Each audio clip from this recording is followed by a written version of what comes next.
अनित्यदृश्येषु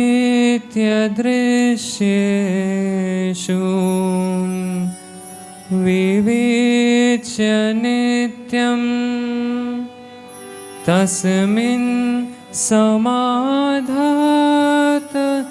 विभास्तलीलया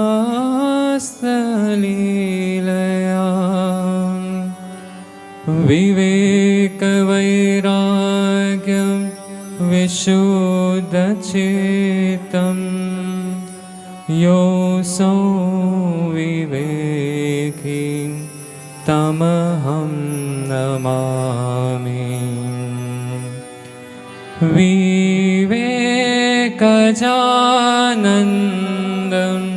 निमग्नचित्तं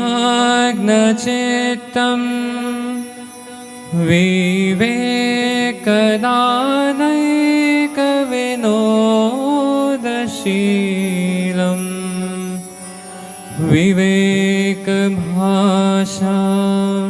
कमनीयकान्तं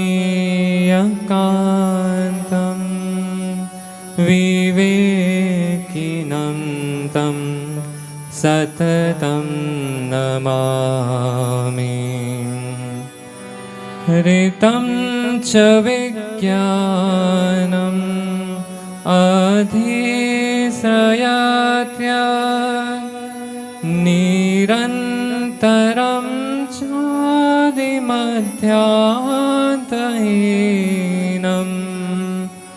सुखं स्वरूपं प्रकरोति यस्य आनन्दमूर्तिं तमहं नमामि। सूर्यो यथा दह्नि तमो निहन्ति विष्णुर्यथा दुष्टजनाचिनति तथैव यस्याखिलनेत्रलोभं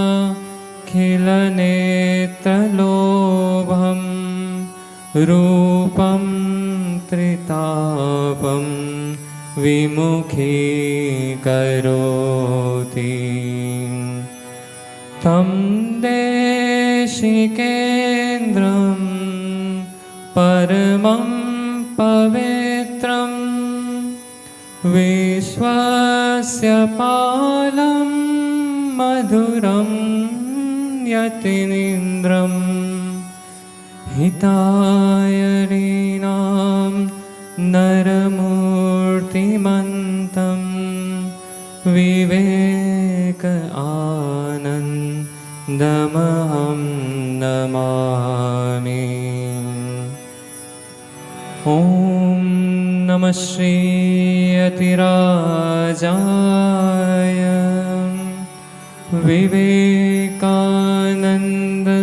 विवेकानन्दसूरये सच्चित्सुखस्वरूपाय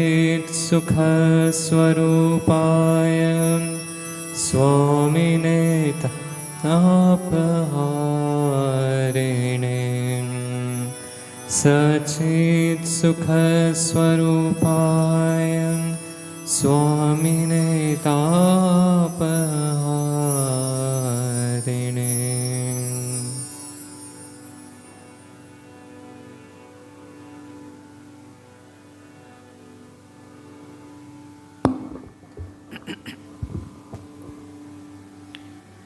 ओम नमः श्री यतिराजाय विवेकानंदसूरये सच्चित्सुखस्वरूपाय स्वामिने तापहारिणे जननीं शारदां देवीं रामकृष्णं जगद्गुरुं पादपद्मे तयोः श्रित्वा प्रणमामि मुहुर्मुहुः।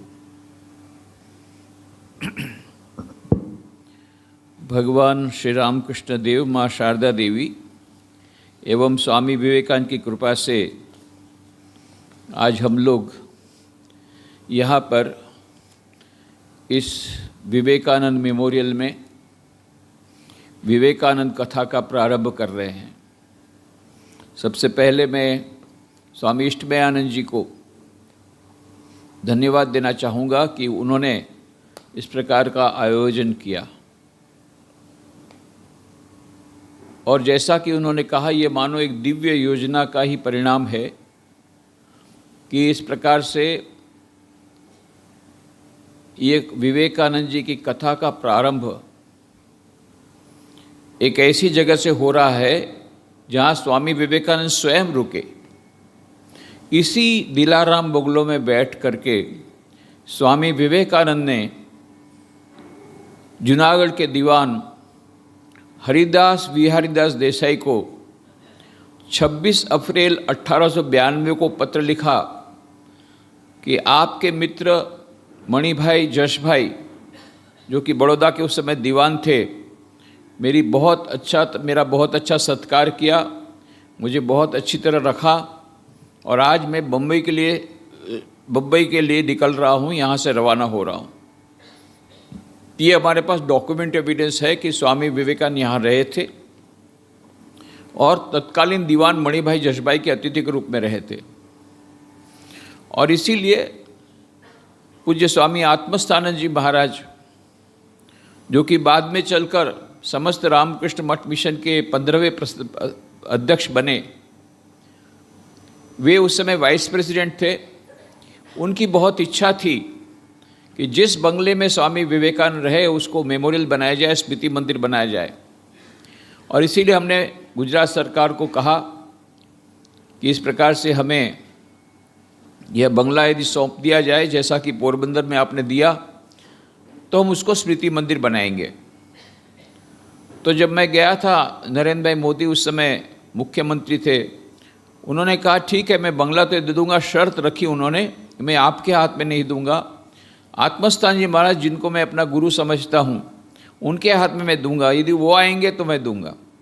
तो उसी समय मैंने टेलीफोन में बात करा दी, पूज्य आत्मस्थान महाराज ने कहा कि नहीं, मैं आऊँगा।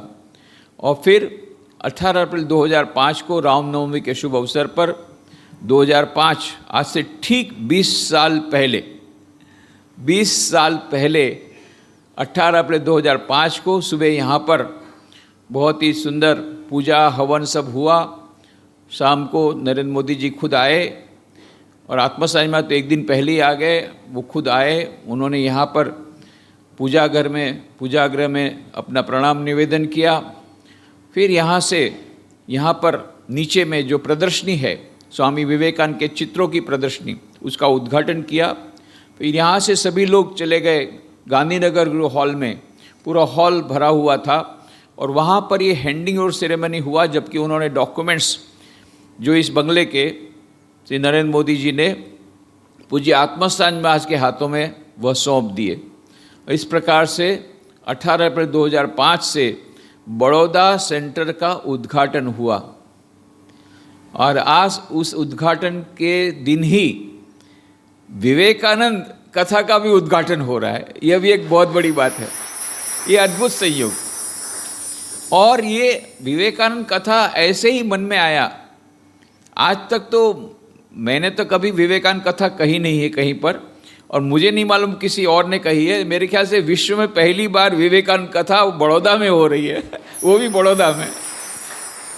मेरे ख्याल से किसी ने विवेकानंद कथा नहीं की, किसी को ये आइडिया ही नहीं आया। ये आइडिया कैसे है उसके बारे में बताता हूँ। एक छोटा सा उसकी भूमिका कि स्वामी विवेकानंद को 1985 में जब राष्ट्रीय युवा दिन, ये इंटरनेशनल यूथ ईयर था 1985 में, यूनेस्को ने कहा 1985 को अंतर्राष्ट्रीय युवा दिन, युवा वर्ष। उस समय भारत सरकार ने सोचा कि एक दिन ऐसा होना चाहिए जो युवाओं को समर्पित हो, और फिर एक कमेटी का निर्माण किया गया। उन्होंने कहा कि स्वामी विवेकानंद का जीवन और आदर्श आज के युवा वर्ग के लिए अत्यंत उपयोगी हैं, इसलिए स्वामी विवेकानंद के जन्मदिन को 12 जनवरी को राष्ट्रीय युवा दिन के रूप में मनाया जाए। और फिर तब से भारत सरकार ने निर्णय लिया, तो प्रत्येक वर्ष 12 जनवरी को स्वामी विवेकानंद के जन्मदिन को नेशनल यूथ डे, राष्ट्रीय युवा दिन के बनाते हैं और बहुत सारे कार्यक्रम होते हैं। और स्वामी विवेकानंद ने कहा था, मेरी आशा मेरा विश्वास युवा पीढ़ी पर है। पर अभी समस्या यह है, सोशल मीडिया के ज़माने में ये स्वामी विवेकानंद के बारे में कुछ जानते ही नहीं है।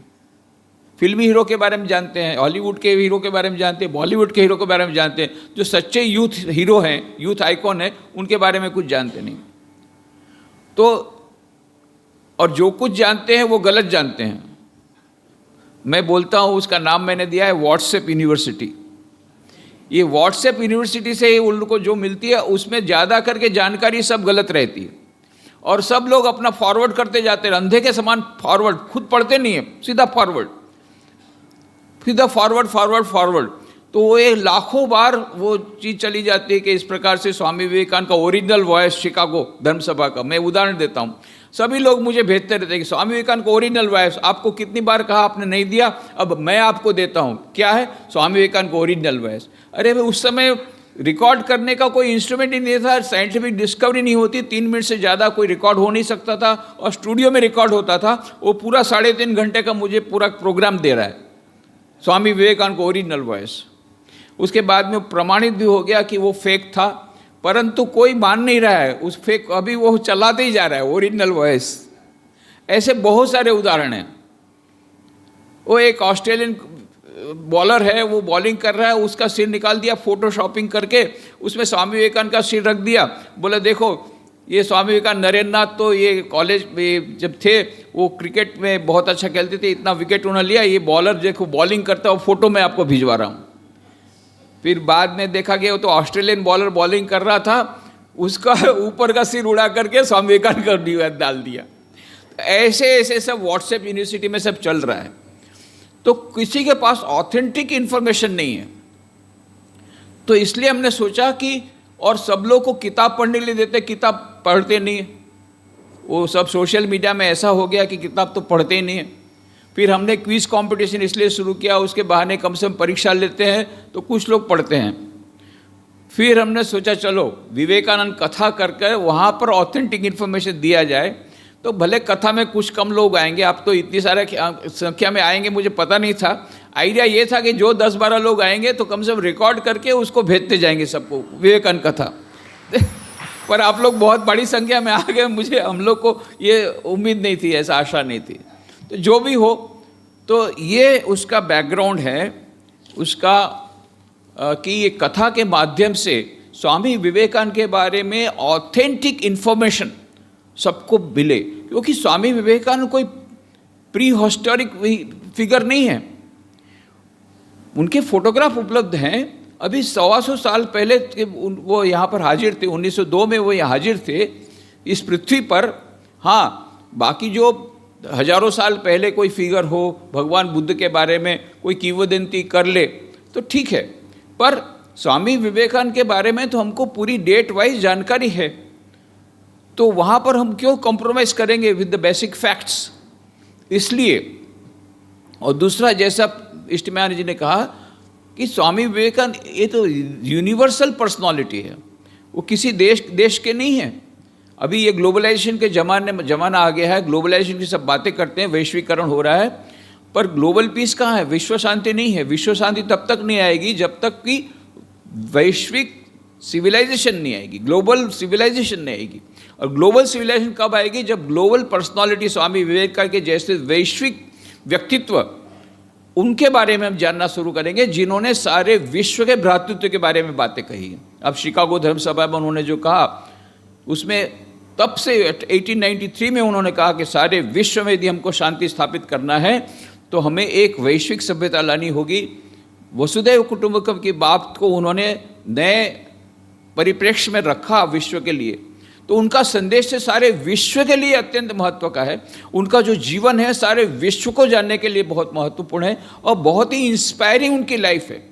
उसके लिए और कुछ मसालेदार कुछ डालने की ज़रूरत नहीं है, एक्स्ट्रा मसाला डालने की ज़रूरत ही नहीं है। उनके जीवन में इतनी सारी घटनाएं घटित हुई है, ड्रामेटिक सब इंसिडेंट्स हैं कि जो सचमुच में घटित हुई है उनको ही हम जाने, तो उसी में मसालेदार हमारा जीवन चरित्र उसमें हमको मिलता है।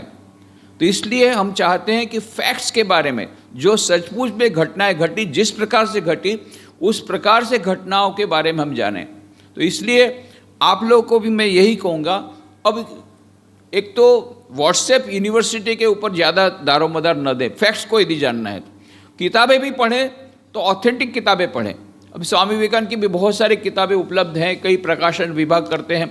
अभी किसी को बोलते हैं बोले हमने किताब पढ़ा, हाँ हमने पढ़ा है, नरेंद्र कोहली की किताब पढ़ी है, तोड़ो कारा तोड़ो, उसमें ऐसा लिखा है। अरे भाई, उसमें साफ लिखा है तोड़ो कारा तोड़ो, ये नॉवेल है, ये ऐतिहासिक, ये बायोग्राफी नहीं है। दो चीज में अलग अलग करें, एक फिक्शन, नॉन फिक्शन।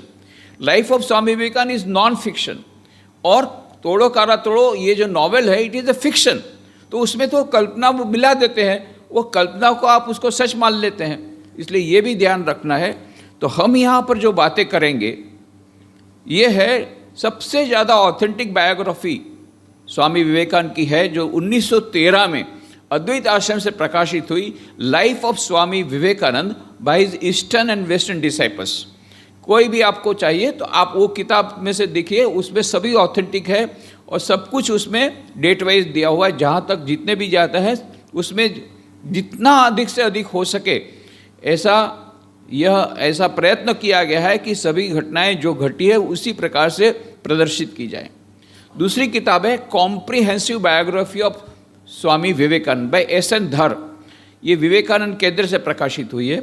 वो एक ऐतिहासिक व्यक्ति थे, तो उन्होंने इतिहास के परिप्रेक्ष्य में बहुत सुंदर ढंग से, पर उन्होंने साफ कहा है इसमें जो कुछ मैंने लिया है सब life of eastern western disciple को ही उन्होंने आधार बनाया।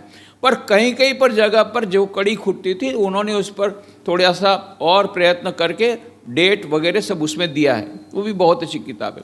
और हिंदी में और बंगला में वो किताब है युग नायक विवेकानंद। स्वामी गंभीरानंद जी महाराज ने उसी इंग्लिश किताब के आधार पर वो किताब को रखा है। तो इसमें हमको जो इन्फॉर्मेशन मिलते हैं ये ऑथेंटिक इन्फॉर्मेशन है। इसके बेसिस पर हम यहाँ पर विवेकानंद कथा को करेंगे।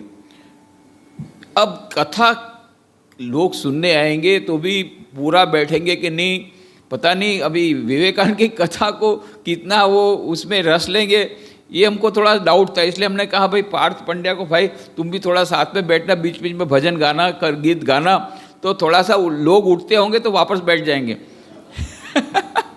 थोड़ा इंटरेस्टिंग हो जाएगा। तो उसे अपनी टीम के साथ यहाँ आ गए हैं तो बीच बीच में भजन गाएंगे तो कम से कम आपको लगेगा नहीं थोड़ा बैठो।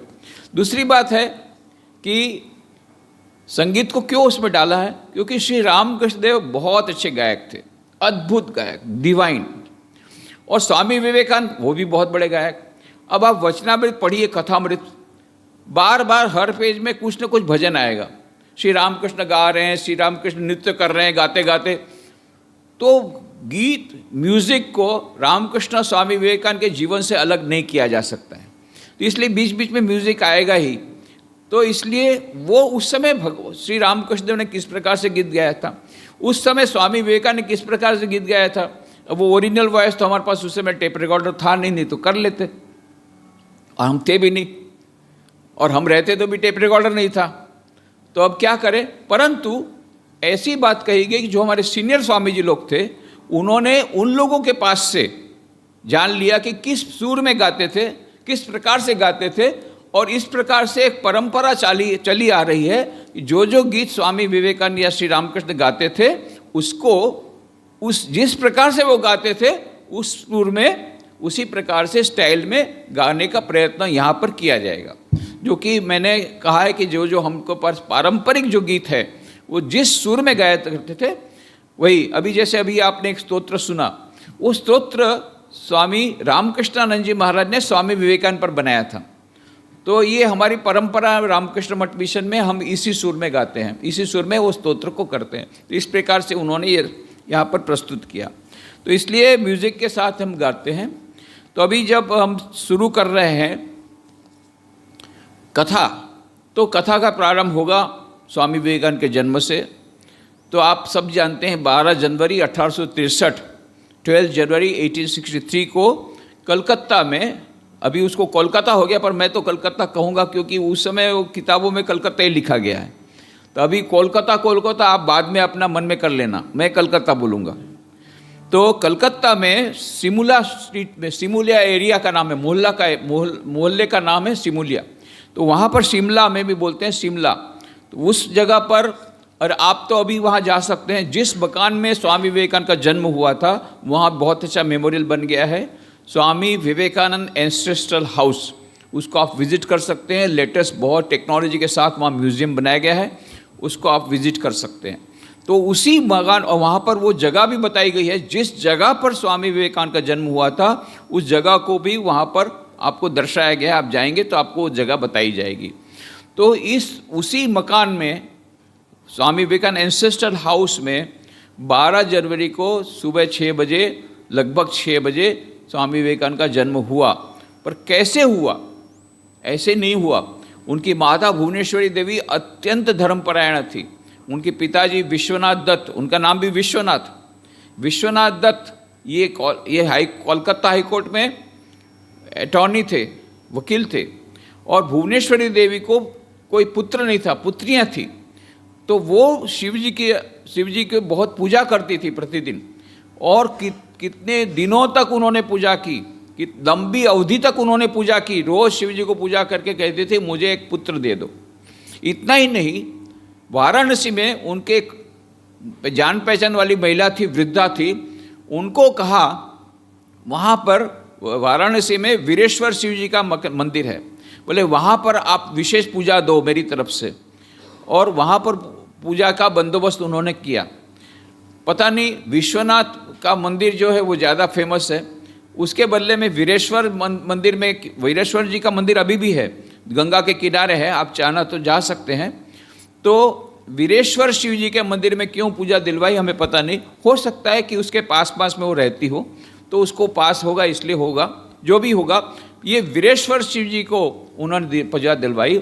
एक दिन भुवनेश्वरी देवी को सपने में शिव जी ने दर्शन दिया और मानो उनको कहा कि मैं जन्म लूँगा, उनका अंश मानो आने वाला है। उस प्रकार का आभास स्वामी भुवनेश्वरी देवी को हुआ और सचमुच में उनका जन्म हुआ। और उस दिन मकर संक्रांति थी, महिलाएं जा रही थी गंगा स्नान करने के लिए, और उस समय यह भुवनेश्वरी देवी को पुत्र लाभ हुआ, क्योंकि वीरेश्वर शिव जी की कृपा से यह पुत्र रत्न प्राप्त हुआ था, इसलिए उसका नाम रखा गया वीरेश्वर। पर आप जानते हैं इतना लंबा नाम कोई लेता नहीं, इसलिए वीरेश्वर से वीरेश्वर हुआ, वीरेश्वर से बिले हो गया। ये छोटा बिले बचपन से शिव जी का भक्त था, शिव जी की मूर्ति लेकर के शिव जी के गान गाता था। तो ये गान अभी सुनिए, शिव जी का गान।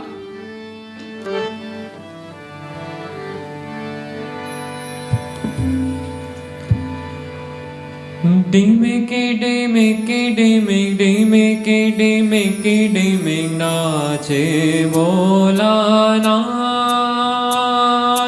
डिमिके डिमिके डिमिक डिमिके डिमिके डिमिक नाचे भोलानाथ,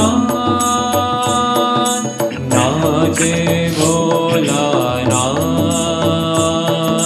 नाचे भोलानाथ, नाचे भोलानाथ, नाचे भोलानाथ। डिमिके डिमिके डिमिक डिमिके डिमिके डिमिक नाचे भोलानाथ।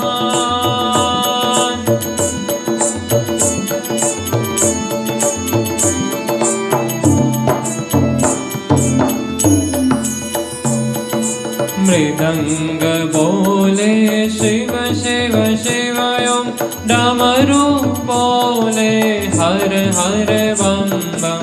मृदंग बोले शिव शिव शिव ओम, डमरू बोले हर हर बम बम। वीणा बोले हरि ओम, वीणा बोले हरि ओम, नाचे भोलानाथ, नाचे भोलानाथ, नाचे भोलानाथ, नाचे भोलानाथ। डिमिके डिमिके डिमिक डिमिके डिमिके डिमिक नाचे भोलानाथ। डिमिके डिमिके डिमिक डिमिके डिमिके डिमिक नाचे भोलानाथ, नाचे भोलानाथ, नाचे भोलानाथ।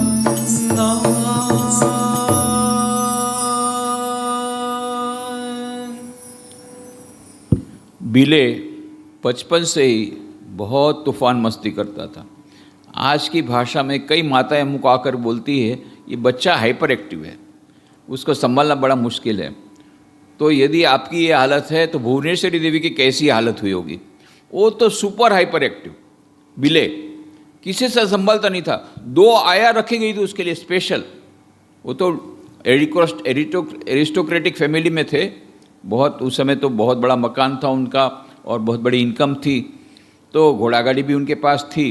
2 आया को रखा था, फिर भी वो नियंत्रण नहीं कर पाते थे वो छोटे बिले को। और जब गुस्से में आता तो फेंकना शुरू करता था, गद्दा वद्दा जो आया सब तोड़ना फोड़ना शुरू कर देता था। बड़ी बहनों को ऐसे चिढ़ाता था और जब उसको पकड़ने बोला आओ आओ पकड़ो पकड़ो, जाकर एक गटर में घुस जाता था। और गटर में बहनें आने से फिर उनको नहाना पड़ेगा, इसलिए वहाँ आ नहीं सकती थी। ऐसा वह तूफान मस्ती करने वाला बालक। अब भुवनेश्वरी देवी परेशान हो गई, इसको कैसे मैं नियंत्रित करूं। फिर बाद में उनके पास एक उनको अच्छा नुस्खा हाथ में लग गया।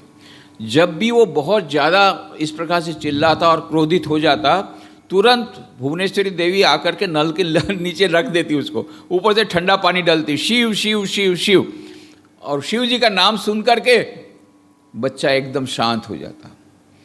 और माँ बोलती देख ज़्यादा तूफान मस्ती करेगा तो शिव जी तुझे कैलाश में स्थान नहीं देंगे। बच्चा एकदम चुप हो जाता था। तो हम देखते हैं कि बचपन से ही शिव जी के प्रति कैसी भक्ति थी उस बेले की, इस सभा तूफान मस्ती से बंद हो जाती थी। परंतु उसका यह एक पक्ष है। दूसरा पक्ष ये है कि वो सभी बच्चों में राजा था। जब भी खेलते थे वो लोग राजा बनते, राजा का खेल तो राजा वो बनता था। और क्या क्या खेल खेलते थे वो लोग, ध्यान का खेल खेलते थे। ध्यान का खेल, बचपन से ही ध्यान सिद्ध थे स्वामी विवेकानंद। बिले के रूप में छोटा बच्चा ध्यान कर रहा है और सभी बच्चे साथ में हैं, उनके साथी भी हैं। अब ध्यान करते, उन लोग का ध्यान कैसा, बंदर का ध्यान जैसे बीच बीच में देख लेते थे।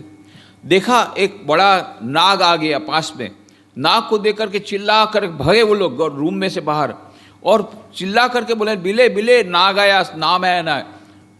बिले तो एकदम किसी और लोक में है।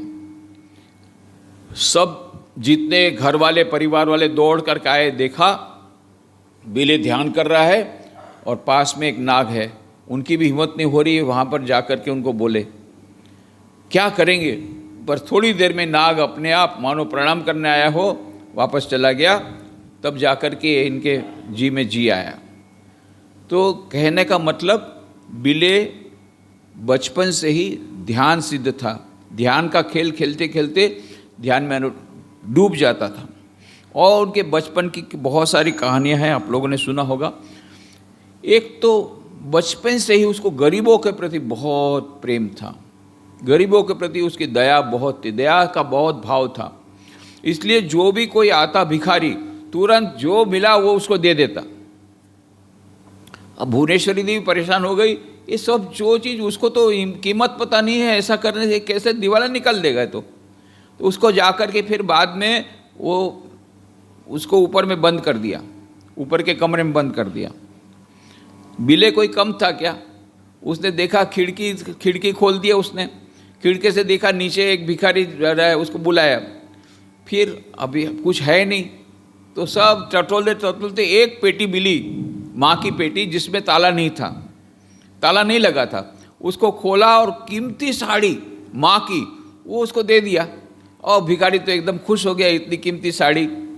जब माँ को पता पड़ा है तो उल्टा हो गया, इससे अच्छा तो भाई नीचे था मेरे सामने की जो चीज़ देता था वो इतनी महत्व की नहीं थी, ये तो और कीमती साड़ी मेरी दे दी। मतलब गरीबों के प्रति उसकी जो भावना, जो बाद में गरीबों की सेवा के लिए उन्होंने रामकृष्ण मिशन से शुरू किया, पर बचपन से उनको गरीबों के प्रति वो दया की भावना बहुत थी। साहस, बचपन से बहुत साहसी वो। और बचपन में सब कोई खेलता, कोई ऐसा खेल नहीं है जो नहीं खेलता हो। बट आउटडोर गेम्स, आजकल के वीडियो गेम नहीं, आउटडोर गेम्स सभी प्रकार के खेल खेलते थे। व्यायामशाला में जाता था और व्यायामशाला में भी एक बार ऐसी व्यायामशाला में गए, वहाँ पर एक झूला उनको रखना था, तो उसकी फ्रेम को लाना था। तो फ्रेम बहुत बड़ी थी, उसको नहीं ला पा रहे थे। तो एक सैनिक वहाँ से जा रहा था, तो उसने देखा बच्चे लोग बेचारे नहीं कर पाए, तो उसने कहा मैं मदद करता हूँ। तो उसने फ्रेम को उठाया, रख रहा था, तब तक में कुछ ऐसा हुआ कि फ्रेम उसके सिर पर गिरी, तो बेहोश हो गया और खून बहुत निकलने लग गया। बच्चे लोग समझे कि मर गया है, तो सब भगे, बिले नहीं भगा। वो छोटा बच्चा तुरंत उसने अपना जो धोती थी उसको फाड़ी, उसको उस पर बांध दिया सिर पर, और पानी छिटाया, और बाद में उसको पास के उसमें ले गए, पास के मकान में, और फिर डॉक्टर को बुलवाया, उसका ट्रीटमेंट किया। 1 सप्ताह के भीतर में वो जो सैनिक था वो ठीक हो गया। तो देखिए कैसा साहस छोटे बच्चे का। नहीं तो बाकी सब लोग डर करके भग गए, अरे ये तो मर गया, क्या होगा, पर वो भगा नहीं, उसने सेवा की। तो ऐसे बहुत सारी उनकी कहानियाँ वेरी इंस्पायरिंग, आजकल के बच्चों के लिए बहुत ही इंस्पायरिंग वो सब कहानियाँ हैं बच्चों की। स्वामी विवेकानंद के बच्चे के बारे में, बच्चों के विवेकानंद किताब आपको मिलेगी, उसमें ये सब मिलेगी। जब 14 साल के हुए तब ऐसा हुआ कि उनको रायपुर जाना पड़ा। तो उस समय ट्रेन नहीं थी, वो अलग अलग प्रकार से जाते थे, कुछ समय तक, कुछ देर, कुछ जगह तक ट्रेन में जाते थे, फिर बैलगाड़ी में जाते थे। ऐसा करके 3-4 कुछ दिनों के भीतर में कहाँ कलकत्ता और रायपुर उस समय मध्य प्रदेश में था, अभी छत्तीसगढ़ में की, छत्तीसगढ़ की राजधानी है। तो शायद वो जबलपुर होकर के गए, कोई बोलते हैं नागपुर होकर के गए।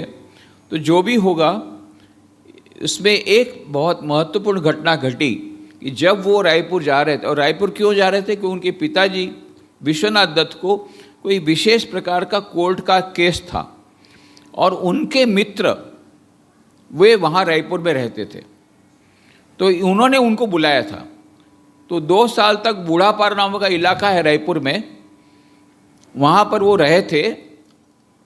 उसको अभी हम लोग मेमोरियल बनाने का प्रयत्न कर रहे हैं, जैसे बड़ौदा का मेमोरियल बना, ऐसा मेमोरियल बनाने का प्रयत्न किया जा रहा है। सरकार ने वहाँ पर एक डे स्कूल थी, मिस्टर डे नाम के, वो मिस्टर डे जो थे वो विश्वनाथ दत्त के जो फ्रेंड थे, उन्होंने उनके पास रखा था। तो इसलिए वो डे के स्कूल को दूसरी जगह लेकर के वहाँ पर मेमोरियल बनाने का प्रयत्न किया जा रहा है। तो वो जब आ रहे थे रायपुर, तो रास्ते में एक बहुत सुंदर दृश्य उनको दिखा। 2 पहाड़ी थी, वहाँ पर एक जो मधुमक्खी का छत्ता था, और उसमें वो देखने के बाद वो वहाँ का जो एक प्राकृतिक सौंदर्य देख करके स्वामी विवेकानंद को, मतलब बिले को, उस समय तो नरेंद्र नाथ हम बोलेंगे उनको, वैसे तो नरेंद्र नाथ का नाम उनको अन्नप्राशन के समय दिया गया था, पर फिर भी लोग बुले ही बोलते थे जो छोटा बच्चा था। जब स्कूल में जाना शुरू किया तब उसको नरेंद्र नाथ किया जाता, क्योंकि स्कूल में एडमिशन के नाम उसका नाम नरेंद्र नाथ किया गया। तो हम भी नरेंद्र नाथ बोलेंगे। तो नरेंद्र नाथ अभी वो समाधि में, पहली समाधि मान लो उनको उस समय हुई जब कोई सूध बूध उनको ना रही, बैलगाड़ी में जा रहे थे, वहाँ पर उन्होंने दृश्य देखा था रायपुर जाते समय। और रायपुर में वे पिताजी के और घनिष्ठ संपर्क में आए, क्योंकि वहाँ स्कूल में जाना नहीं था, स्कूल में एडमिशन नहीं मिला। और क्या किया फिर, पिताजी ने खुद ने प्राइवेट ट्यूशन दे करके पढ़वाया, और खुद भी उनको पढ़ाते थे, और उनको भी संगीत में बहुत दिलचस्पी थी। तो संगीत की बहुत सारी चीज़ें नरेंद्र नाथ वहाँ रायपुर में सीखे, और बाद में कलकत्ता जाकर के तो बेनी उस्ताद के पास में उन्होंने सचमुच में और अच्छी तरह शास्त्रीय संगीत सीखा। विद्यार्थी अवस्था में उन्होंने संगीत कल्पतरु नाम का ग्रंथ लिखा, जो अभी भी यहाँ उपलब्ध है बुक स्टॉल में। संगीत कल्पतरु, विद्यार्थी, उसमें लिखा है, राइटर का नाम नरेंद्र नाथ दत्त। तो कितना उनको संगीत में उनको दिलचस्पी थी वो बताता है। तो जो भी हो, फिर बाद में जब तब फिर से उन्होंने मेट्रोपॉलिटन स्कूल में एडमिशन लिया। 2 साल पीछे हो गए थे, फिर भी उन्होंने वो 1 साल में 2-2 साल करके 1880 में उन्होंने पास कर लिया एंट्रेंस एग्ज़ाम, और फर्स्ट डिवीज़न में पास किया। इतना पीछे रह गए थे, फिर भी 2 साल की पढ़ाई 1 साल में करके फर्स्ट डिवीज़न में उन्होंने पास किया। ये था एंट्रेंस एग्ज़ाम मेट्रोपॉलिटन स्कूल से। फिर उसके बाद में उनका एडमिशन कराया गया प्रेसिडेंसी कॉलेज। प्रेसिडेंसी कॉलेज सर्वश्रेष्ठ कॉलेज मानी जाती थी, पर बाद में उनको मलेरिया हुआ, तो उसके कारण वहाँ पर अटेंडेंस कम हो गई। तो उसके बाद में प्रेसिडेंसी कॉलेज छोड़ करके उनको जनरल असेंबली कॉलेज में उनका एडमिशन किया गया। वो जनरल असेंबली कॉलेज का दूसरा नाम है स्कॉटिश चर्च कॉलेज। आप कलकत्ता जाएंगे तो जहाँ पर स्वामी विवेकानंद इंस्टीट्यूशनल हाउस है, उसके थोड़े से ही पास में ये स्कॉटिश चर्च कॉलेज अभी भी है, वो आप देख सकते हैं। उसी स्कॉटिश चर्च कॉलेज में स्वामी विवेकानंद नरेंद्र नाथ ने अपना ग्रेजुएशन किया। 1881 में उन्होंने एफए की डिग्री प्राप्त की वहाँ पर स्कॉटिश चर्च कॉलेज से, और 1883 में उन्होंने बीए की डिग्री ली वहाँ से स्कॉटिश चर्च कॉलेज से, और बाद में वो लॉ पढ़ने लगे। उस समय के ज़माने में किसी का हाईएस्ट एम यही होता था कि लॉ कर ले, चाहे गांधी जी हो तो कोई भी हो, लॉ वॉज कंसिडर्ड कि बहुत ज़्यादा प्रेस्टिजियस है। लॉ करने से मानो आपकी बहुत तरक्की होगी। आजकल जैसे बोलते हैं आईएएस ऑफिसर बनो, उस समय आईसीएस था, आईएएस नहीं था। पर आईसीएस तो बहुत ही विरले लोग ही लेते थे उस समय। तो ज़्यादा से ज़्यादा जो बहुत ज़्यादा बुद्धिमान रहते थे वो लॉ की पढ़ाई करते थे, एलएलबी। तो उस समय नरेंद्र नाथ भी, आजकल एलएलबी की कोई ज़्यादा, भले हम लोग अभी समझ नहीं पाएंगे, एलएलबी की कोई आजकल इतनी ज़्यादा डिमांड नहीं है, पर उस समय के ज़माने में एलएलबी की बहुत ज़्यादा डिमांड थी। तो वो एलएलबी बाद में किया। उसके बीच में क्या हुआ, ये 6 नवंबर 1881 की बात है, 1881, 6 नवंबर की बात। श्री रामकृष्ण देव के एक भक्त थे सुरेंद्रनाथ मित्र। आपको मालूम है कि श्री रामकृष्ण देव भक्तों के यहाँ जाते थे तो श्री रामकृष्ण को जब भी बुलाते थे तब कुछ ना कुछ संगीत का मजलिस तो रखना पड़ेगा, कुछ भजन रखेंगे, सब लोग भजन होंगे, तभी श्री रामकृष्ण देव को आनंद आएगा। तो भजन होगा, गान होगा, उसके बाद में फिर प्रसाद होगा। तो ये पर गान बहुत ज़रूरी है। अब उस समय उन्होंने जिसको गाने के लिए बुलाया था सूर्यनाथ मित्र ने, वो आया ही नहीं। तब क्या किया जाए, तो किसी ने कहा पड़ोस में वो विश्वनाथ दत्त का लड़का है, वो भी कुछ गीत गाता है, वो भी शायद गीत गाता है, उसको बुलाओ। तो उसको बुलाया, बोले नहीं मेरा सिर दर्द है, मैं नहीं आऊँगा। ज़बरदस्ती पकड़ कर ला रहे, भाई तो एक आध दो गीत तो गा कम से कम। अभी परमहंस महाशय आए हैं, वो तो परमहंस महाशय को जानता नहीं है। जो भी होगा उसने गीत गाया, बहुत सुंदर गीत गाया, परंतु सिर दर्द था फिर भी उसने गीत गाया। और श्री रामकृष्ण देव इतने प्रभावित हो गए, तो गीत एक बात उन्हें कहा कि दक्षिणेश्वर आना। नरेंद्र नाथ तो ऐसे ही बोला ठीक है। वो उसको मालूम है परमहंस के पास कौन जाए भाई, और उसको उसे ये सब बाबा जी के चक्कर में तो पढ़ने का जानते ही नहीं थे, वो चाहते ही नहीं थे। तो उन्होंने उसको उड़ा दिया। रामकृष्ण परमहंस ने बहुत प्रेम से उनको बुलाया, और उस समय जो गीत गाया था, बहुत कम बंगाली गीत गाते थे, जानते थे नरेंद्र नाथ का इंटरेस्ट थोड़ा अलग प्रकार के गीत का था। तो एनीवे, तो बंगाली गीत तो गाना था रामकृष्ण देव के लिए। उन्होंने जो गीत गाया बहुत सुंदर गीत है, मन चलो निज निकेतने। कहने का मतलब, हे मन अब अपने खुद के घर में चलो, ये हमारा घर नहीं है, ये संसार हमारा घर नहीं है, हमारा घर वहाँ भगवान के पास है। तो न मन चलो निज निकतने संसार विदेशे विदेशी भेषे भ्रमो के नो अकारण।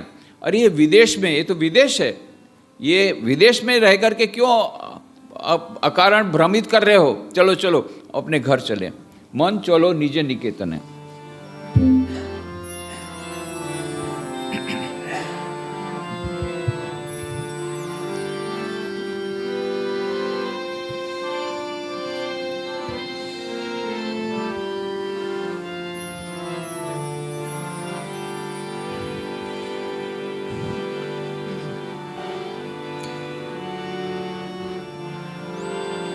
संसार विदेशे विदेशीर्वेशे ब्रह्मो केनो अकारणे मनो चलो निज निकेतने मनो चलो निज निकेतने संसार विदेशी विदेशीर्वेशे ब्रह्मो केनो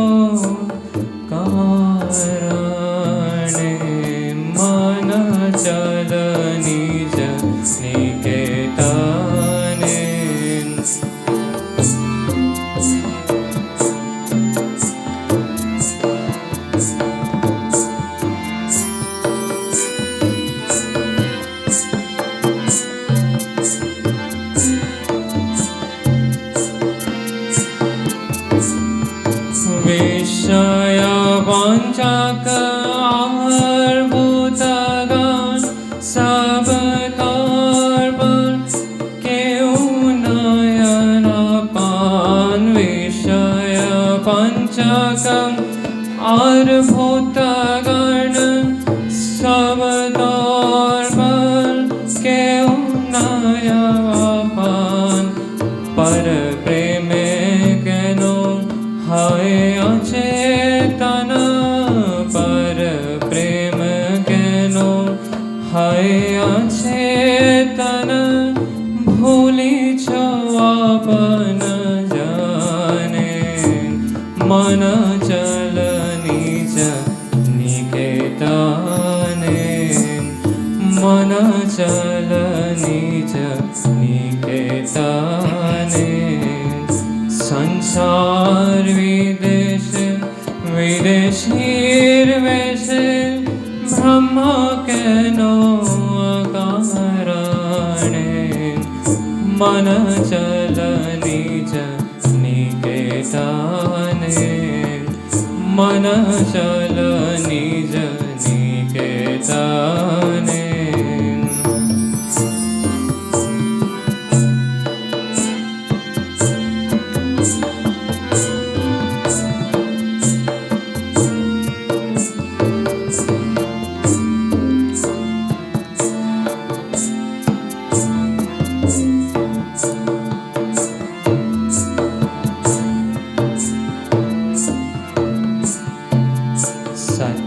पथे मन करो आरोहण प्रेमे रे आलो ज्वली चलो अनुखंड सत्य पथे मन करो आरोहण प्रेमे रे आलो ज्वली चलो अनुखंड संगते संभल राखो पुण्य धन गोपाने आति जताने संगे ते सबल राखो पुण्य धन गोपाने आति जताने लोभ मोह आदि पथे दशगण पथिकेर कर सर्वसमोखन लोभ मोह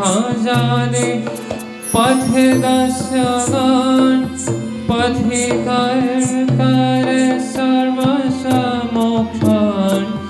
परम जतने राखो रे पहरी परम जतने राखो रे प्रहरी शमदम दुई जाने मन चलो निज निकेतने मन चलो निज निकेतने संसार विदेशी विदेशीर वैसे ब्रह्म कहनो मन चल निज केतने मन चल निज निकेतने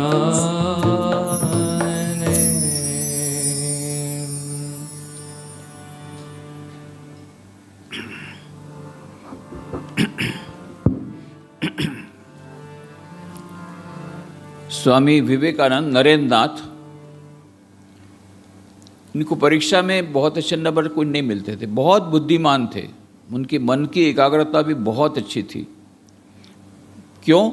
क्योंकि वे परीक्षा के लिए नहीं पढ़ते थे, बहुत सारी पुस्तकें पढ़ते रहते थे।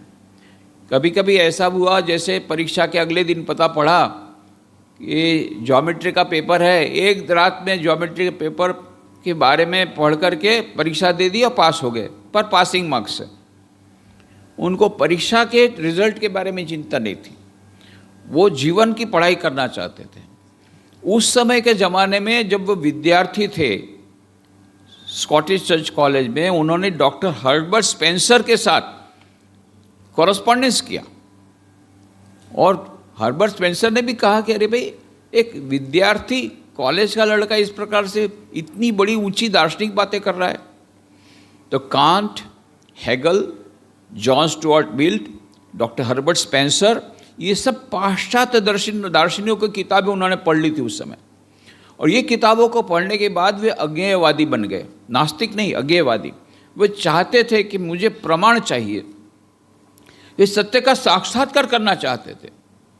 और इसीलिए जब भी सुनते कलकत्ता में कोई गुरु आए हैं, कोई महापुरुष आए हैं, तुरंत वहाँ जा कर के चले जाते और धर्म के बारे में बातचीत सुनने के बाद एक ही प्रश्न पूछते, अच्छा आपने तो बहुत अच्छी बातें कही, आपने क्या ईश्वर को देखा है?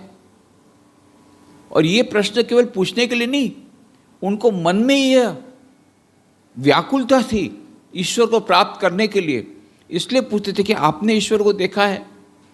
पर कोई संतुष्ट उत्तर नहीं दे पाता था।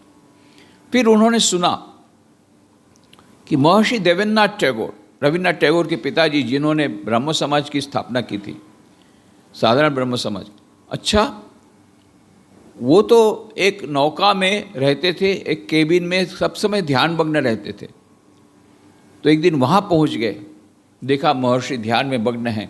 जब महर्षि देवेंद्रनाथ टैगोर का ध्यान समाप्त हुआ तब उन्होंने कहा, महर्षि मैं आपसे प्रश्न पूछना चाहता हूँ, आप तो सब समय ध्यान में मग्न रहते हैं, तो मैं आपसे पूछना चाहता हूँ, आपने क्या ईश्वर के दर्शन किए हैं?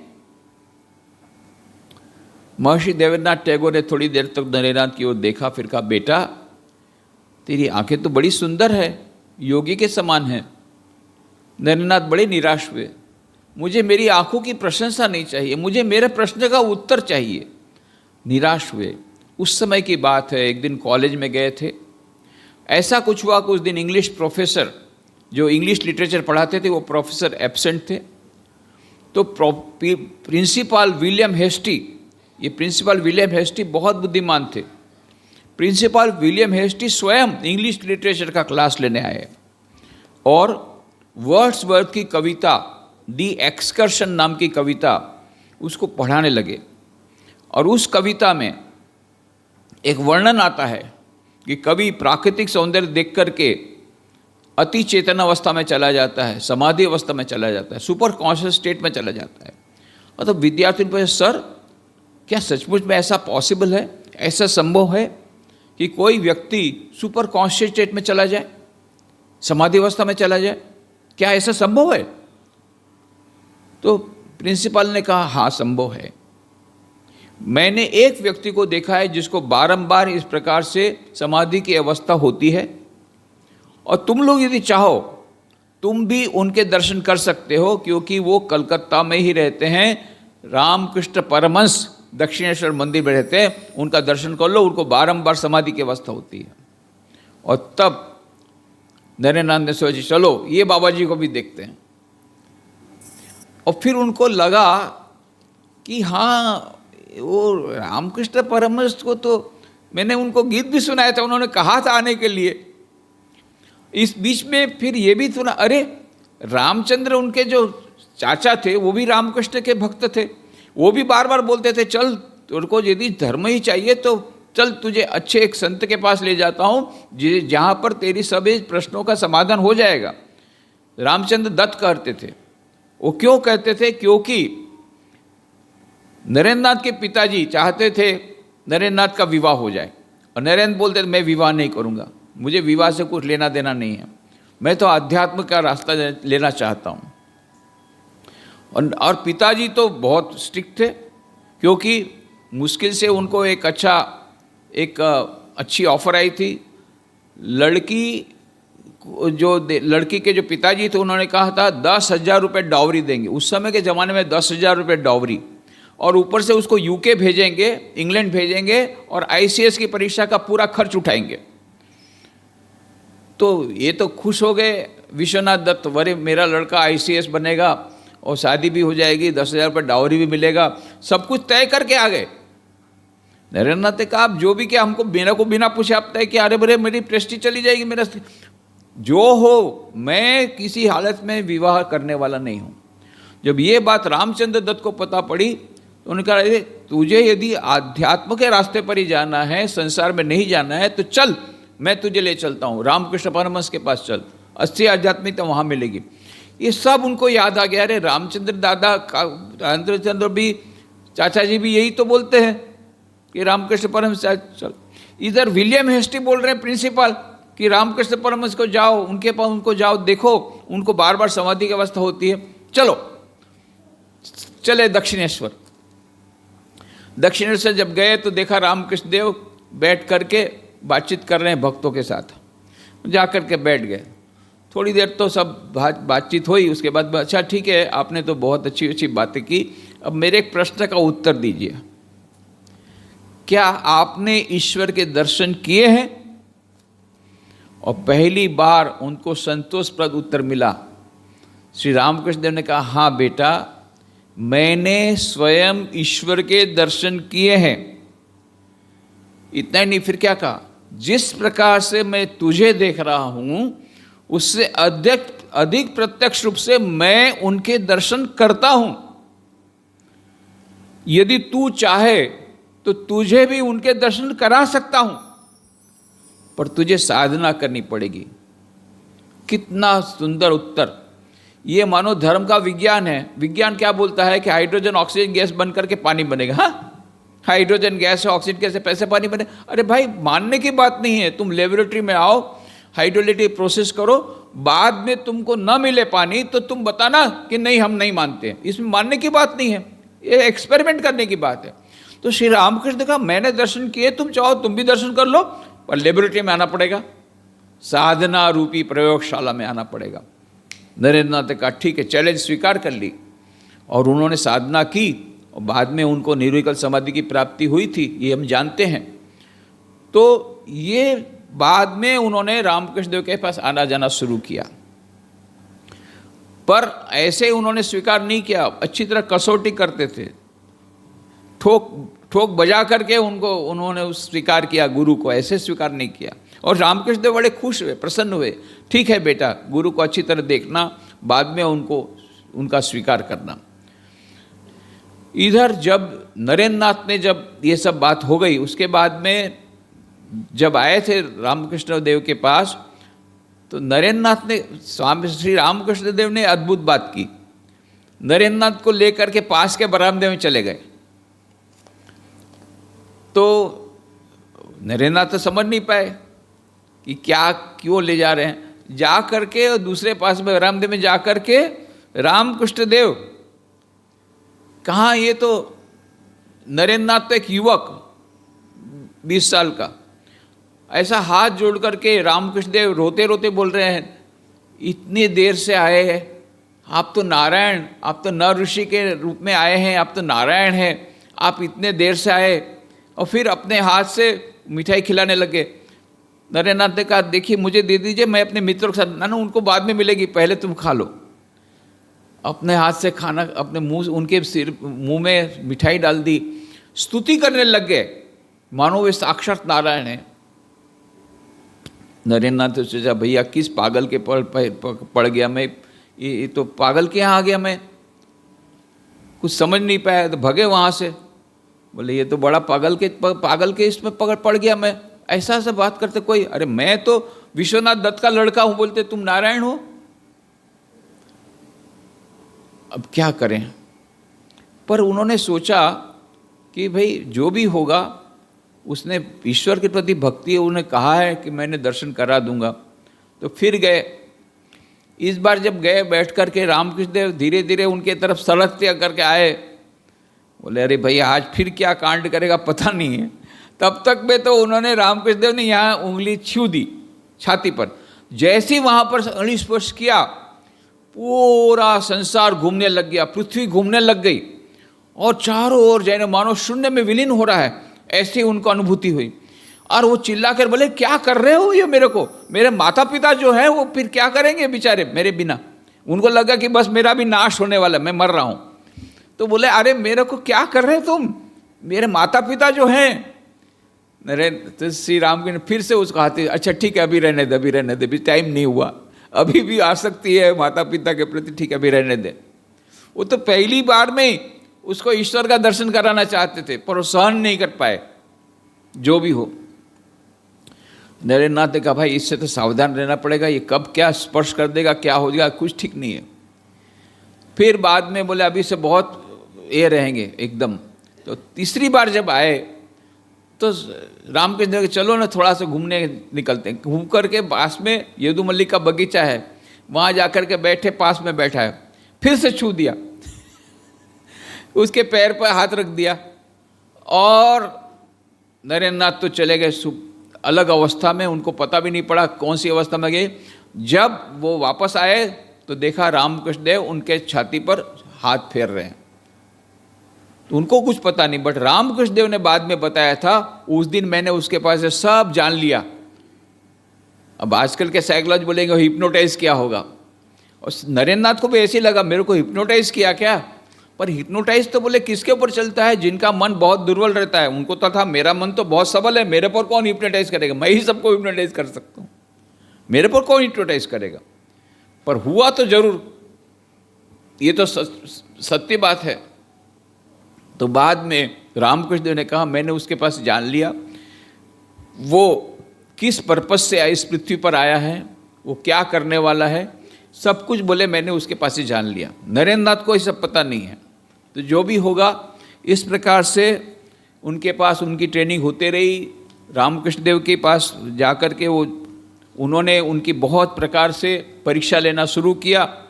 ये गुरु का ऐसे नहीं किया, पर काका साहब कल बहुत अच्छी बात बोलते हैं, बोली अभी तक हमने गुरु के पीछे पागल शिष्य को देखा है, शिष्य के पीछे पागल गुरु ये पहली बार देखा। रामकृष्ण देव रो रहे हैं, देखो नरेंद्र नहीं आया, उसके बिना मुझे अच्छा नहीं लगता, ऐसा लगता है जैसे कोई टॉवेल को निचोड़ते हैं, ऐसा मेरा हृदय निचोड़ रहा है, मैं उसके बिना एक भी मिनट नहीं रह सकता, उसको उसका दर्शन मुझे करा दो, नरेंद्र नाथ का दर्शन करा दो। ये कौन है नरेंद्र? सब वैकुंठ नाथ सान्याल बोले लगे, प्रेमानंद जी बात क्या ये नरेंद्र करे, कायस्थ का लड़का उसके लिए रो रहे हैं। वो तो हायर उसके ये तो ब्राह्मण के थे, उच्च ब्राह्मण परिवार के रामकृष्ण देव। एक कायस्थ को अच्छा नहीं, उससे उच्च जाति नहीं मानी जाती, इसके लड़के के लिए रो रहे, आपको क्या कर रहे हैं आप? उसके बिना मैं नहीं रह सकता, कैसे भी करके उसको खबर दो। रात को पूरी रात ऐसा करते रहे। नहीं सुबह जाकर के मैं तुरंत, प्रेमानंद जी महाराज बोले हम जाकर के सुबह ही उसको देंगे, ये तो बड़ा कठोर हृदय का है, आप इस प्रकार से उसको दर्शन करने के लिए, उसको मिलने के लिए इतने आप आतुर हैं, वो आ नहीं रहा है, बड़ा कठोर हृदय का है, नहीं कल हम कैसे भी करके उसको ले आएंगे। देखिए क्या रामकृष्ण देव की स्वामी विवेकानंद के प्रति, नरेंद्र के प्रति कितना प्यार था। ऐसा प्यार किसी गुरु ने किसी शिष्य को नहीं किया आज तक। और बाद में शिष्य ने, जो स्वामी विवेकानंद ने क्या कहा, उन्होंने कहा कि मैं जो कुछ भी हूँ मेरे गुरु के कारण हूँ, और श्री रामकृष्ण जी चाहे उनकी चरण धूलि से लाखों विवेकानंद पैदा हो सकते हैं। क्या गुरु भक्ति, ऐसी गुरु भक्ति भी नहीं देखी, और शिष्य और गुरु के बीच का ऐसा संबंध कहीं पर नहीं देखा, ऐसा अद्भुत संबंध था। अभी क्या हुआ, 25 फरवरी 1884 को एक बड़ी दुर्घटना घटी। नरेंद्र नाथ गए हुए थे कहीं पर, गीतों की मजलिस हो रही थी, तो उनका गीत स्वर अच्छा था, तो उनको गीत के गाने के लिए ले गए थे। गीत सब चल रहा था, मजलिस चल रही थी, उसी समय कोई आकर के एक चिट्ठी दे के गया। तुरंत नरेंद्र नाथ गए सीधा स्मशान घाट। क्या हुआ, उनके पिताजी का हार्ट फेल हो गया था अचानक, और ये जो हार्ट फेल हुआ 25 फरवरी 1884 को, विश्वनाथ दत्त का हार्ट फेल हुआ, उनका हृदय बंद हो गया। और जब स्मशान से वापस आकर के देखा, पूरी परिस्थिति बदल गई थी। इतने बड़े एरिस्टोक्रेटिक फैमिली के सदस्य, बड़ी घोड़ा गाड़ी थी, बहुत बड़ा मकान था। जब भगवान देता है तो छप्पर फाड़ के देता है, तो मुसीबतें भी देता है, छप्पर फाड़ के देता है। इधर इतना बड़ा मकान था, उसमें से उनको निकाल दिया गया। उनके जो काका थे, चाचा, उन्होंने कहा नहीं तुमको रहने का अधिकार नहीं है। और उनके पिताजी को धोखा दे दिया। उनके जो पार्टनर थे उन्होंने सब हथिया लिया, और जितना भी देने का बाकी था वो सब इनके ऊपर दे डाला। अभी रोज मांगने वाले आते थे कि आपके हस्बैंड ने भुवनेश्वरी देवी के पास मांगने आता। भुवनेश्वरी देवी ये तो बहुत ही डिग्निफाइड लेडी थी, उनको पास आते थे, आपके पति ने हमारे पास इतना रुपया लिया, आपको देना पड़ेगा। एक गहना दिया, दूसरे दिन दूसरा आता था, दूसरा गहना दिया, सब गहने चले गए, सब कुछ चला गया, मकान चला गया, मकान चाचा ने ले लिया। फिर जाकर के उन्होंने नानी के यहाँ पर, नरेंद्र नाथ की नानी माने माँ भुवनेश्वरी देवी की माँ, वो छोटा सा एक कमरा था, उसमें जाकर के उन्होंने शरण ली। क्या अवस्था हो गई, एक ही रात में सारा बदल गया पिक्चर। और ये नरेंद्र नाथ, आप समझिए उस समय के बीए पास, बीए ग्रेजुएट होना बहुत कम था। आजकल जैसे ग्रेजुएट बहुत जल्दी से सब लोग ग्रेजुएट, तो सभी घर में ग्रेजुएट हैं, उस समय इतनी हालत ऐसी नहीं थी। उस समय आईएएस अभी जितने होंगे उतने सारे ग्रेजुएट होंगे, और वो तो एलएलबी किए थे। फिर भी उस समय के ज़माने में तो अनएम्प्लॉयमेंट इतना बड़ा प्रॉब्लम नहीं था, खास करके ग्रेजुएट के लिए तो कोई समस्या नहीं। फिर भी ये विडंबना देखे, उस समय अप्लाई नो रिप्लाई, नरेंद्र नाथ को कहीं नौकरी नहीं मिली। और उसके बाद में क्या करेंगे, फिर नरेंद्र नाथ क्या करते थे, घर में देखा खाने को कुछ नहीं है, यदि खुद खाएंगे तो छोटे भाइयों को खाने को नहीं मिलेगा, तो झूठ बोल के जाते थे माँ को कि माँ मुझे बाहर निमंत्रण है इसलिए मैं नहीं खाऊंगा। सुबह निकल जाते थे, सारा दिन बिना खाए रहते थे। और उनको भी स्वभाव में स्वाभिमान ऐसा था, अपने मित्र, उनके मित्र तो बड़े बड़े पैसा वाले थे, उनको बुलाते थे, उनको गाना भी गवाते थे, पर कभी पूछते नहीं थे तूने आज खाया कि नहीं, भूखे रहते थे। कोई चना चबा करके रह जाते, थोड़ा सा चना खा करके सारा दिन उन्होंने कितने सारे ऐसे दिन बिताए। क्या उस समय उन्होंने गरीबी अपने खुद उनका अनुभव किया, गरीबी कैसी होती है, जो बाद में उन्होंने गरीबों के लिए इतना ज़्यादा किया, गरीबों के लिए स्वामी विवेकानंद इतना रोए। उसके पीछे का एक कारण ये भी है, उन्होंने अपने खुद ही उस गरीबी का सामना किया था, कितने महीनों तक इस प्रकार से चला। और यही जो नरेंद्र नाथ, जो रामकृष्ण देव की खिल्ली उड़ाते थे, मजाक करते थे, जब रामकृष्ण देव माँ काली की मूर्ति में के पास जाकर के पूजा करते थे, बोले क्या पत्थर की पूजा करते हो। वो तो ब्राह्मण समाज के सदस्य थे, तो इसलिए ब्राह्मण समाज में पहले रिटर्न में डिक्लेरेशन देना पड़ता, मैं किसी पत्थर की मूर्ति के सामने अपना सिर नहीं झुकाऊंगा। और जितने modern so called modern youth, जो एजुकेटेड यूथ, ये लिख कर देते थे। और कभी कोई भी युवक यदि पत्थर की मूर्ति के सामने सिर झुकाता, तुरंत उसको बायकॉट करते थे। ये उस समय की फैशन थी कि मूर्ति पूजा के संबंध में बोलना, उसके विरुद्ध में बोलना। और ये नरेंद्र नाथ ने श्री रामकृष्ण की इतनी खिल्ली उड़ाते, क्या ये पत्थर की मूर्ति के सामने पूजा करते हो, सब करते हो। यही नरेंद्र नाथ, ऐसी अवस्था हुई, अपने छोटे भाई बहनों को भूखे मरते देखते अब नहीं रह पाए, माँ को खाने को नहीं है, छोटे भाई बहनों खाने को नहीं है। एक नौकरी मिली, ईश्वरचंद्र विद्यासागर के स्कूल में हेडमास्टर की नौकरी मिली, वो भी चली गई। बाद में कुछ पॉलिटिक्स ऐसी की गई कि उनको निकाल दिया गया। ऐसी अवस्था में आखिर में हेल्पलेस, फुल्ली हेल्पलेस, एकदम जब निराधार हो गए, कुछ भी रास्ता दिख नहीं रहा थे, जा करके रामकृष्ण देव के पास बहुत रोए। बोले गुरुदेव, मैंने सुना है कि आपके साथ तो माँ काली बातचीत करती है, आपकी माँ को बोलिए ना, हमारी आर्थिक अवस्था ठीक कर देंगे। श्री रामकृष्ण, बेटा तुझे मालूम है आज तक मैंने माँ के पास भक्ति के सिवा कुछ नहीं मांगा, आज तक मैं कैसे मांग सकता हूँ। और ये मेरी माँ क्या मेरी अकेले की माँ है, वो तो तेरी भी माँ है, सबकी माँ है। तू क्यों नहीं जाता? जा, आज मंगलवार है, बहुत अच्छा दिन है, जा। मैं बोलता हूँ तू जा, माँ तुझे दर्शन देगी, तू जो चाहेगा तुझे मिल जाएगा, जा, मैं बोलता हूँ। नरेंद्र नाथ को माँ काली पर कोई विश्वास नहीं है, मूर्ति पूजा में कोई विश्वास नहीं, पर रामकृष्ण देव के पर विश्वास है। ये कभी झूठ नहीं बोलते हैं, ये उन्होंने देखा है। उनको विश्वास हो गया कि रामकृष्ण देव ने जब कहा है, और गए वे माँ काली के पूजा वहाँ पर। और जब भीतर गए, देखा माँ काली की मूर्ति नहीं है, साक्षात जगदम्बा, प्रकाशमान पूरा मंदिर, और अद्भुत वह माँ का वह स्वरूप, साक्षात जगदम्बा को उन्होंने देखा और एकदम लोटपोट हो गए। लोट पोट हो करके साष्टांग प्रणाम करके, माँ माँ माँ मुझे ज्ञान दो, भक्ति दो, विवेक दो, वैराग्य दो, माँ मुझे और कुछ नहीं चाहिए, माँ मुझे और कुछ नहीं चाहिए, ऐसा करके खूब प्रार्थना करके कृतकृत्य होकर के वापस आए। इधर रामकृष्ण देव अपने कमरे के सामने बरामदे में चहलकदमी कर रहे थे। जैसे ही वापस आए, क्यों रे, माँ ने दर्शन दिया? अद्भुत दर्शन, अद्भुत दर्शन, जो मांगना था मांग लिया, वो तुम्हें भूल गया है, तो गया था क्या एक लिए, जा फिर से जा, फिर से जा। फिर नरेंद्रनाथ गए, पर जहाँ गए माँ का स्वरूप, माँ मुझे तुम्हारे चरणों में भक्ति दो, माँ ज्ञान दो, विवेक दो, वैराग्य दो, मुझे और कुछ नहीं चाहिए, सब ऐसा करके फिर वापस आए। बोले हो गया, तो मांग लिया तो माँ के पास से सब हो गया? नहीं, मैं तो भूल गया। है, अरे मैं सुना तो बहुत बुद्धिमान लड़का है, इतनी छोटी सी बात याद नहीं रखता है, जा फिर से जा। फिर गए, माँ मुझे पैसा दो, माँ मुझे पैसा दो, माँ मुझे पैसा दो, फिर भूल जाऊंगा ऐसा करके। पर जहाँ मंदिर का सीढ़ी चढ़ रहे हैं, मैं क्या कर रहा हूँ, साक्षात जगदम्बा, सारे विश्व की साम्राज्ञी, जो चाहे वो दे सकती है, उसके पास कुछ पैसा मांगने जा रहा हूँ। अरे रे रे, ये क्या मैं कर रहा हूँ। ये तो श्री रामकृष्ण देव कहानी कहते थे कि एक किसान, इसके ऊपर राजा बहुत खुश हो गए, बोले मांग ले, तुझे मांगला हो मांग ले। किसान ने कहा जी हजूर, आप यदि मुझ पर प्रसन्न हैं तो 10 सेर बैगून दे दीजिए।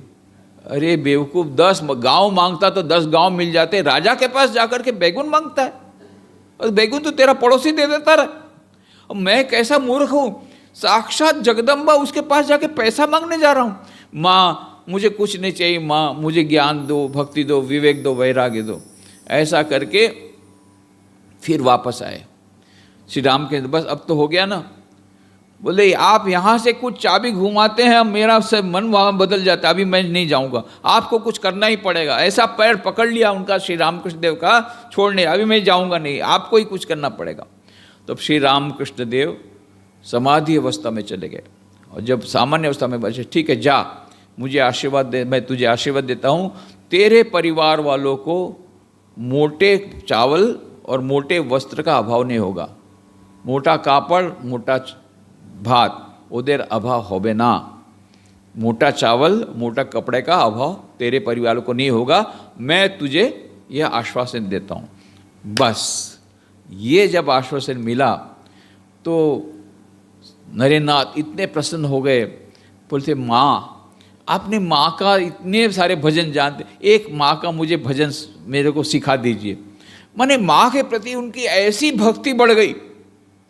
और फिर माँ तुम ही तारा, त्रिगुण धरा परात परा, ये गीत उन्होंने सिखाया। और पूरी रात नरेंद्रनाथ ने गीत गाया, और दूसरे दिन जो भी आते थे, ए सुनो सुनो सुनो, अरे मेरे नरेंद्र ने मेरी माँ को मान लिया है, मेरे नरेंद्र ने मेरी माँ को मान लिया। मैंने बहुत बड़ा उपलब्धि हो गई, क्योंकि अभी तक माँ को नहीं मान रहा था, और सारी रात उसने माँ का गीत गाया है, माँ तुम ही तारा।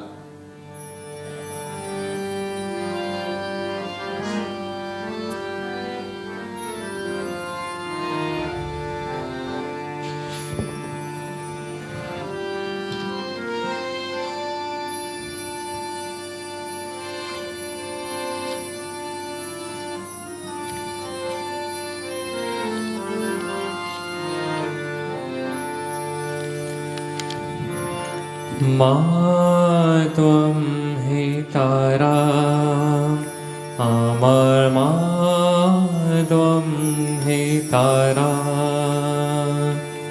माँ त्वं हि तारा, अमर माँ त्वं हि तारा, त्रिगुण धरा परात् परा,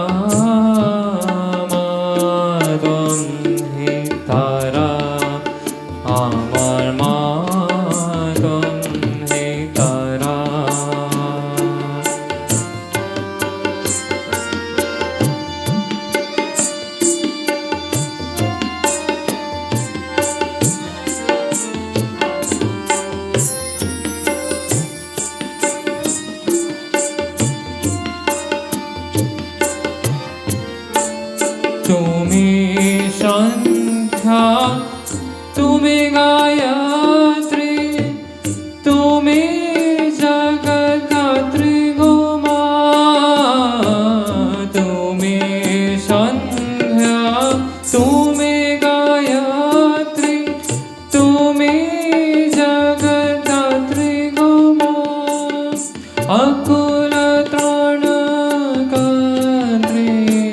माकुल त्राणकर्त्री सदा शिविर्मनोहरा त्वं हि तारा अमर त्वं हि तारा त्वं हि तारा अमर त्वं हि तारा तुमी त्रिकोणधरा पारा तारा त्वं हि तारा अमर त्वं हि तारा।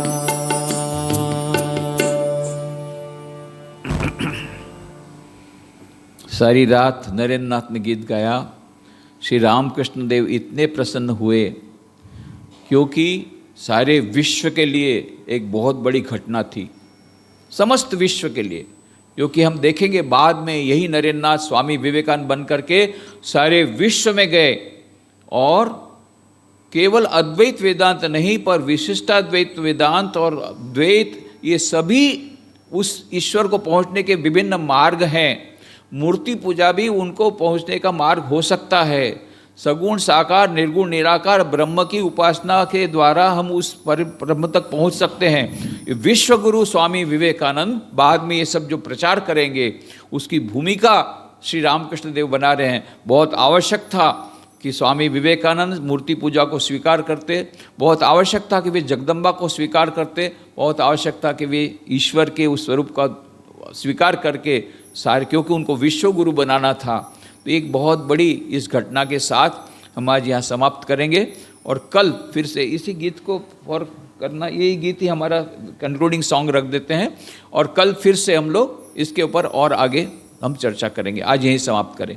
ओम शांति शांति शांति हरि ओम तत्सत। श्री राम कृष्णार्पणमस्तु।